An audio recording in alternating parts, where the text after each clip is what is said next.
ne sais pas combien de fois il faut le dire, j'ai jamais, j'avais posté un, un texte là sur le pays est occupé. Le pays est occupé par qui?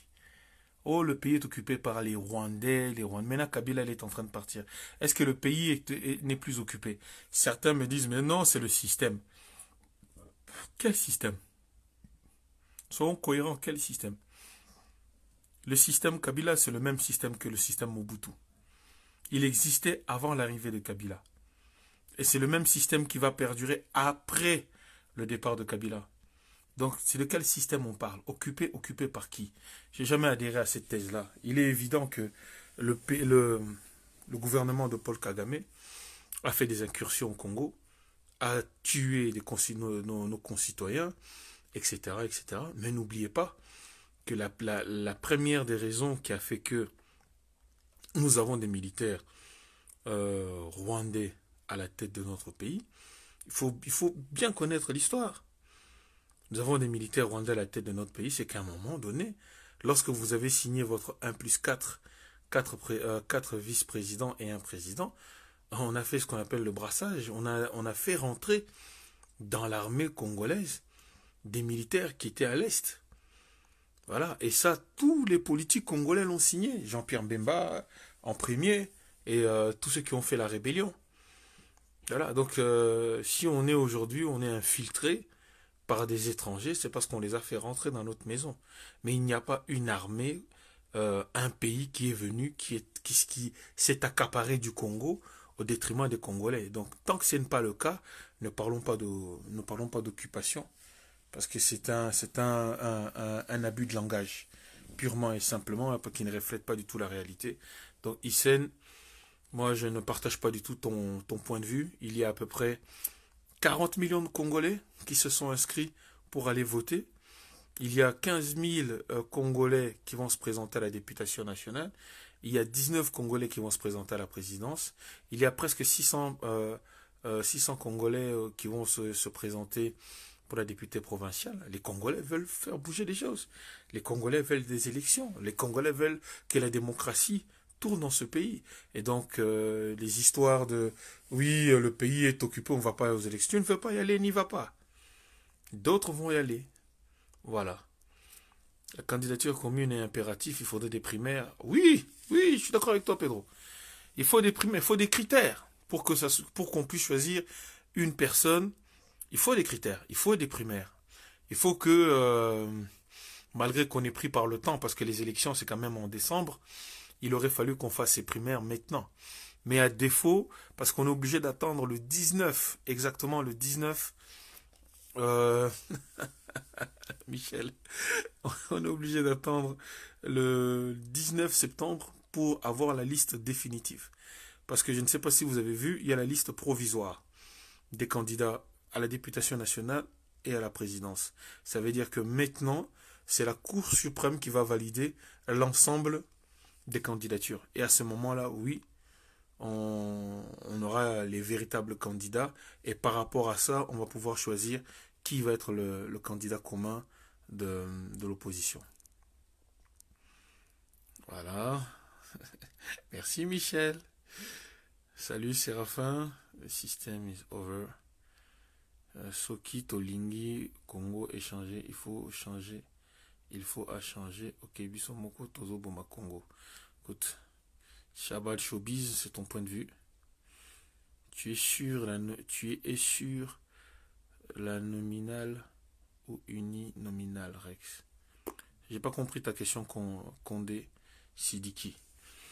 Mais pour revenir sur le sujet qui nous concerne ce soir, où est-ce que vous êtes pour ou contre la candidature commune de l'opposition? Certains se sont exprimés.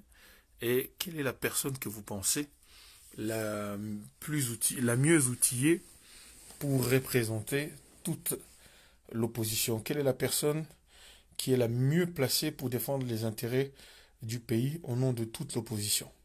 Entre Félix Tshisekedi, Martin Fayoulou, Vital Kamerhe, Noël Tchani, on a plein d'inconnus, hein, plein de personnes aussi que je ne connais pas forcément. Mais on a à peu près 19 personnes. 19 personnes qui ont donné leur caution pour être président de la République. Là, et parmi eux, on a celui de la majorité aussi. Mais bon, ça ne nous intéresse pas. Ici, c'est l'opposition. Donc, parmi les ténors de l'opposition, il y a quelqu'un qui veut rentrer. Ramazani. En tout cas, Ramazani Lubaya Mulumba. Ok. Je vais t'ajouter et voir si on peut changer en toute quiétude. Ajout en cours. Donc, ça arrive. On aimerait bien savoir exactement. Voilà. Tu es autorisé à participer au débat, cher ami. Bonsoir. Bonsoir, Amazon. Bonsoir mon frère, félicitations mon frère de te voir. Ah, merci mon frère. Merci mon frère. Je vais seulement te Qu'est-ce que tu saluer, je te suis bien. Ah, ok, merci. Bonne soirée. Amazon, il voulait me passer le bonsoir. Je l'en remercie. On continue les débuts. Enfin, on continue les Mais tu me suis pas mon frère. Je fais beaucoup de choses. Je fais énormément de choses. J'ai fait plein de débats. J'ai débattu avec énormément de personnes à l'Union européenne cette année, avec la porte-parole de Joseph Kabila. Les vidéos sont sur Internet. Voilà, j'ai plus voulu passer à la télévision pour passer à la télé. Il faut qu'on passe à la télé ou pour dire quelque chose. Ah, Condé, j'ai compris ta question. Je suis exactement sur, un regroupement politique qui s'appelle la dynamique de l'opposition, dont le président est Martin Fayoulou. Voilà, et on est 11 à s'être présentés pour les 11 sièges à Moamba. Voilà, mais sur l'ensemble, on a à peu près 533 personnes qui postulent et pour à peu près 11 places à la députation nationale. Donc on aura le résultat définitif des personnes retenues par la Cour suprême le 19 septembre. Donc à partir du 19 septembre, on saura exactement qui sont les candidats à la députation nationale et qui sont les candidats président de la République. Bien sûr, Bokomo, candidat Kabila a surpris avec Chadari. Je te raconte une histoire que j'ai entendue de la part de certains amis qui m'ont dit que lorsque ils ont fait une réunion, ça a commencé le mardi. Mardi 14 heures, ils ont commencé une réunion et nous tous, on se disait le 7 que Kabila doit impérativement choisir son dauphin. Donc on était tous en stress en se disant quand est-ce qu'il va se décider, quand est-ce qu'il va se décider. Et finalement, la nuit est passée, on nous a dit minuit, 1 heure du matin, après on nous a dit 6 heures du matin, 10 heures, 11 heures, midi, c'est à 17 heures, 16 heures, 17 heures je crois, qu'on va apprendre que c'est Chadari. Et d'après l'information que j'ai eue, c'est que ils étaient tous dans une pièce en train d'attendre et Joseph Kabila est rentré et il a surpris tout le monde en disant ça sera, comme les Congolais le disent avec leur accent, ça sera Chadari qui sera le dauphin. Et je crois que il a failli tomber. D'après l'information qu'on m'a donnée, il a failli tomber de sa chaise parce qu'il s'y attendait pas. Voilà, donc il s'y attendait pas du tout. Il n'était pas sûr qu'il allait être choisi. Et puis voilà quoi. Il faut qu'on soit capable. Et ils ont leur candidat, le candidat du FCC, c'est Emmanuel Chadari. Nous, on doit avoir notre candidat. Et on doit se décider entre Félix, Fayoulou, et puis on doit avoir le soutien, même ceux qui ne sont plus sur les listes, comme Jean-Pierre Bemba ou Moïse Katumbi. On doit avoir le soutien de tout le monde. Toute l'opposition ou toutes les personnes qui travaillent pour que ce régime tombe doivent se mettre ensemble et parler d'une seule voix pour une seule candidature. Jires Mbala, merci. Pedro Fayoulou, oui, tu as totalement raison. Euh, tout le monde doit se ranger derrière Fachi. C'est clair et net. Même Rex. Ben, écoute, mon frère, si on vote, et que c'est Fachi qui a gagné, si on s'entend tous et que tout le monde et que c'est Fachi qui gagne, mais il faudra se mettre en ordre de bataille tous les Congolais et soutenir Fachi. Mais pour ça, il faut que les grands candidats, parce que Fachi ne va pas gagner tout seul. Fachi a besoin de Jean-Pierre, Fachi a besoin de Fayoulou, Fachi a besoin de Mosito, Fachi a besoin de Moïse, Fachi a besoin de tout le monde. Il faut que tout le monde s'entende pour qu'on puisse dégager un consensus et qu'on puisse avoir un candidat. Et si c'est Fachi, gloire à Dieu, ça voudrait dire que le peuple congolais a choisi et puis on se mettra tous derrière la personne qui aurait été choisie. Bien sûr que Prince est hier, je crois, aux élections. Je ne vois pas aujourd'hui qu'est-ce qui peut remettre en cause les élections. Nous avons déjà les enrôlés, nous avons déjà les candidats, nous avons, il n'y a rien, nous avons déjà les dates, etc. Il n'y a rien aujourd'hui qui peut remettre en cause la candidature. Ce n'est pas parce que certains candidats ont été invalidés que l'élection va être remise en cause. Absolument pas. Francky, je vous admire beaucoup, mais pensez-vous vraiment changer quelque chose dans ce Parlement? Mais mon cher frère, les choses sont très simples. Est-ce que aujourd'hui, tu me dis que tu m'admires, ça veut dire que mon discours te parle, mes actions te parlent. Mais aujourd'hui, je ne représente absolument rien, aucun Congolais. Je ne suis pas un élu. Je suis juste un citoyen qui fait un devoir citoyen. Ça fait des années que je le fais. Je m'engage personnellement avec mes deniers personnels et je mets ma vie privée de côté pour l'intérêt général, pour l'intérêt du Congo. Rentrer dans cette Assemblée nationale me donnera déjà la possibilité d'être un élu. Ça veut dire de parler au nom des gens qui m'ont élu et en tant que député national, d'avoir une voix je parlerai aussi au nom de tous les Congolais partout où ils sont dans le monde. Et donc, avoir cette qualité-là me permet non seulement de rendre des comptes, mais d'avoir une certaine crédibilité et que mon discours soit crédible. Voilà. Donc c'est pour ça que je veux rentrer dans cette Assemblée nationale. Je te dis, je me suis surnommé depuis de nombreuses années le gendarme du peuple parce que je veux être ceux qui tirent la sonnette d'alarme. On veut avoir une Assemblée nationale où il y a des gens qui disent ce qui se passe, où il y a des gens qui osent poser des questions qui dérangent, tu vois, et pas simplement le faire pour que demain ils rentrent dans un gouvernement et qu'ils se taisent à jamais comme beaucoup de mes aînés l'ont fait très récemment. Vital Kamerhe, je l'ignore pas, Glory. J'ai dit tout le monde doit se... Tout le monde, même Vital Kamerhe, si on veut avoir l'Est du pays, il est évident qu'on doit négocier avec Vital Kamerhe. Mais tu comprends quand même que l'expérience que nous avons de Vital ces dernières années n'est pas dans l'opposition, ce n'est pas une expérience positive. N'oublions pas que il avait été au dialogue à l'Union africaine, voilà, et que il a fait un peu parce qu'il pensait devenir Premier ministre, il a fait un cavalier seul, en laissant les amis et tous les autres derrière. Donc s'il faut impérativement qu'il change de comportement pour être considéré réellement comme un opposant à part entière. Voilà. Oui, champion, Mabanga, l'opposition n'existe pas, c'est ton point de vue. Si tu penses qu'il n'y a pas d'opposition, ça ne regarde que toi. Quand dis-tu... Voilà. Ah oui, la machine à voter, Martins Mobutu. La machine à voter, c'est vraiment une escroquerie extraordinaire.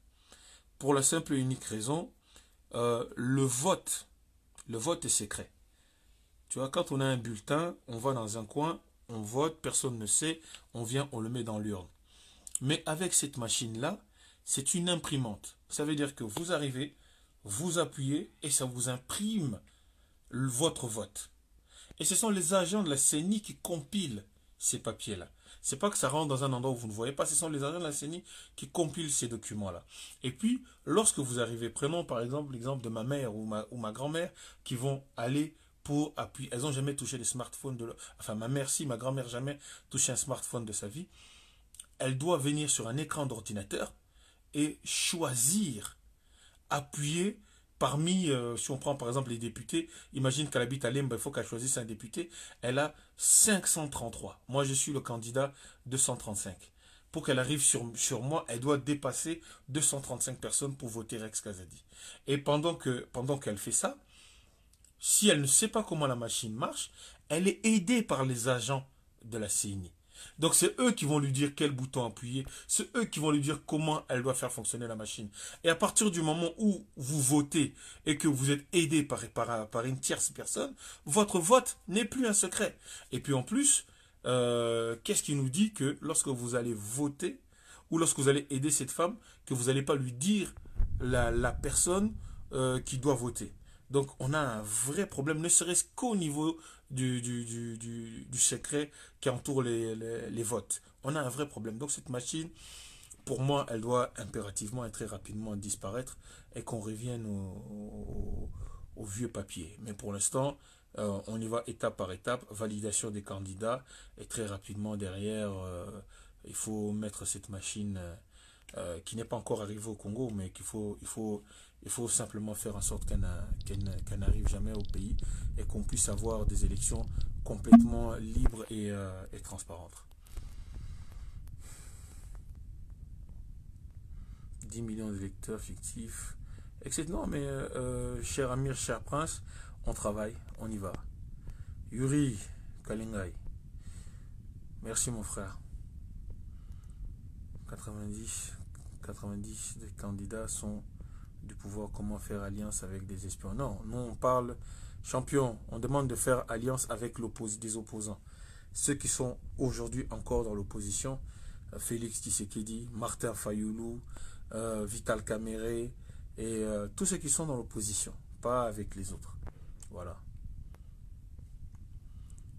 Yuri, prends-moi, j'ai deux questions. Ok, où est-ce que tu... Ok, je te fais rentrer, je t'ajoute, mon frère. Dire ce qui se passe bien, mais vous n'arrivez pas à mettre le bâton dans les roues de la majorité. Aujourd'hui, on n'en a même pas besoin. Aujourd'hui, on a besoin d'aller aux élections et de gagner ces élections. On n'a plus besoin de perdre notre temps avec la majorité. Voilà, aujourd'hui, on doit aller aux élections, point barre. Yuri, ton truc, il marche pas. Comment UDPS a négocié à Venise, Ibiza et d'autres? Mais pourquoi cet acharnement sur Kamerhe à plusieurs participants au dialogue, etc. etc. Mon frère, UDPS a participé il y a eu des préalables où UDPS, le dialogue a eu lieu que au mois de décembre.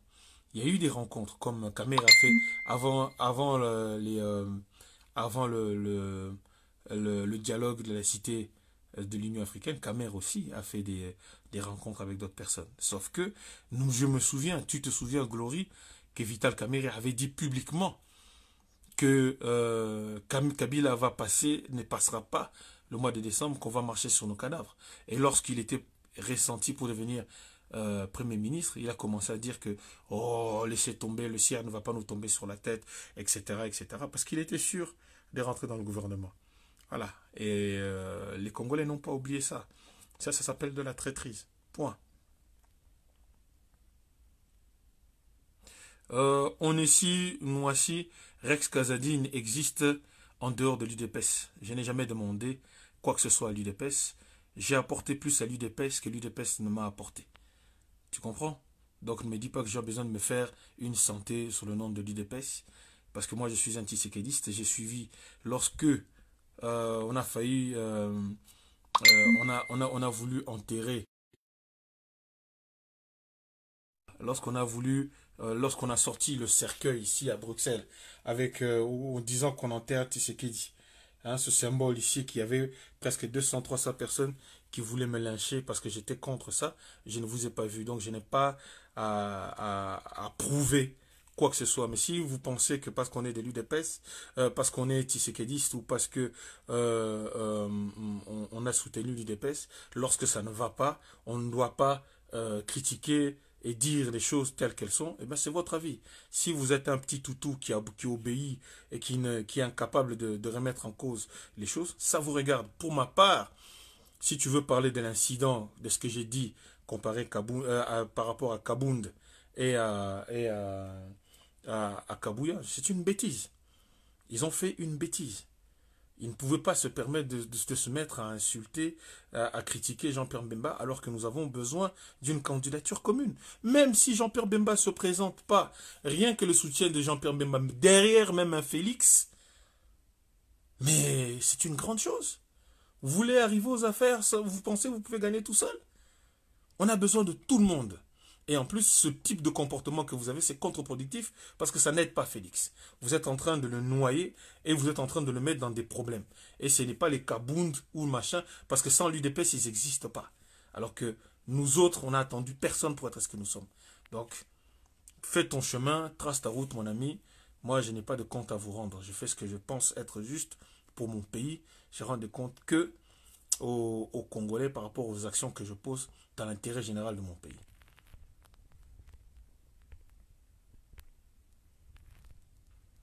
Aucune réponse de l'invité à vidéo en direct.